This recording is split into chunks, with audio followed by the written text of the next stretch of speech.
New details about the alleged gunman charged in the deadly parade shooting in Illinois. Police confirming they received multiple calls from his home over the years, raising more questions about possible missed warning signs. 21-year-old Robert Cremo is being held without bail, charged with 7 counts of murder and more charges on the way.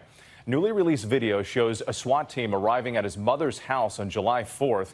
ABC News speaking to his father, who insists there was no warning this was going to happen. What he's now saying about his son and being under police investigation himself. ABC's Alex Perez is in Highland Park. Tonight, growing questions about how the suspect in the July 4th rampage was able to legally buy 5 firearms despite the red flags. His father, who sponsored the application for his son's gun permit because he was under 21, now telling ABC News he doesn't regret it. They do background checks. Whatever it entails, I'm not exactly sure. Bob Cremo saying it was up to law enforcement to vet his son. Investigators say just months before, his son attempted suicide and later threatened to kill family members. The father says he didn't know about the suicide attempt and didn't believe the other threat was real. Making threats to the family, I think it was taken out of context where it's like just a child outburst, whatever he was upset about.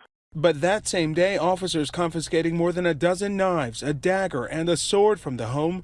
The father now could face criminal charges for sponsoring that gun permit application. We've seen more prosecutors being more aggressive with parents who should have done more to stop something like this from happening.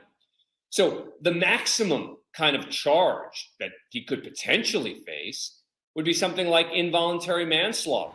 The night before that horrific attack, Cremo's father insists they had a normal conversation and his son was in a great mood. I had not an inkling, warning that, something like this was going to happen. I'm shocked. After police say his son confessed to killing 7 people and wounding more than 30, Bob Cremo is blaming the system. We need to come together, just as a community here in the country, to come up with something, whether it's new laws, guidelines, to prevent this from happening again, because it continues to happen. And tonight we're learning police were called to the family home a number of times since 2002, mainly domestic calls. Only a few involved the suspect. There is only so much the police department can do. We have a social worker on board. We do what we can.